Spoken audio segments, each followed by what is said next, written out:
Hi, my name is Chelsea Peterson, and I am fascinated by ethics. In fact, the passion I have for ethics has encouraged further research in the field, and I have decided to pursue a business venture specializing in ethics after having spent extensive time dedicated to research in the field. I want to illustrate how it approached the analysis of an ethical dilemma. The purpose of this presentation is to evaluate the unique sales tax provision Amazon has with the state of Indiana. This sales tax provision will then be examined using ethical duties as the basis for scrutiny, and how this sales tax provision is seen through the eyes of Amazon, other retailers, and the state of Indiana. For timing purposes, the first presentation will set up the framework for our discussion and examine the situation from the perspective of Amazon, then evaluate Amazon using ethics as the basis for scrutiny. The perspective of other retailers and the state of Indiana will be addressed separately in upcoming presentations. Let's get started. On May 9, 2011, it was reported that Amazon will open its third distribution center in the state of Indiana. While some praise the new jobs being created and the success Amazon has had since opening its first distribution center here 4 years ago, many expressed outrage over what is perceived to be an unfair advantage. Here's where the sales tax provision comes in.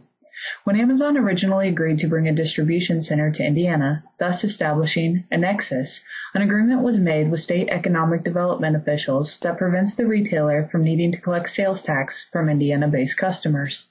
Many of the lamentations or concerns have been focused on how much of an impact not collecting tax from Amazon hurts the state of Indiana. Many of those expressing concern, however, are other retailers worried about how the arrangement between Amazon and the state of Indiana will impact their business. To illustrate, while saving 7 cents off a $1 purchase may not seem significant, the amnesty applies to everything Amazon sells.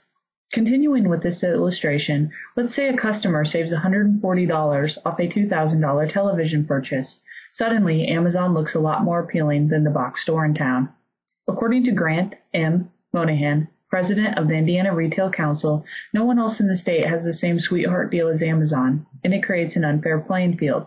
Monahan states, quote, "Obviously, the state and local governments offer a variety of incentives to attract businesses, but I believe this deal is the most generous. For example, by law, property tax abatement can only be offered for a maximum of 10 years, but in the Amazon situation, the state is giving sales tax abatement to the company in perpetuity." End quote. Unfortunately, few circumstances are ever as uncomplicated as they seem. Since the state has approved this situation, what Amazon is doing is perfectly legal. The most appropriate lens that remains to examine the situation is one based on ethical duties. Using ethical duties as the basis for scrutiny, let's examine the arrangement as it pertains to Amazon. Note that the perspective of retailers and the state of Indiana will be addressed separately in upcoming presentations. Several years ago, a television show called The X-Files went from being watched by few to being watched by quite a few. Around the time this shift occurred, Gillian Anderson, female lead, began to complain that she was in just as many scenes and worked equally as hard as David Duchovny, male lead. However, Anderson was paid only a fraction of his compensation. Duchovny's reply essentially stated it was not his fault that his agent was a much better negotiator than hers. There was no coercion involved in the deal Amazon negotiated with the state of Indiana. Amazon asked that it be given amnesty on collecting sales tax in return for creating jobs within the state. Those representing the state agreed to Amazon's request. Following the personal virtues model of ethics, Amazon has not hidden or disguised this advantage in any way. Amazon has been honest, open, and truthful about the agreement. This first presentation introduced the unique sales tax provision Amazon has with the state of Indiana.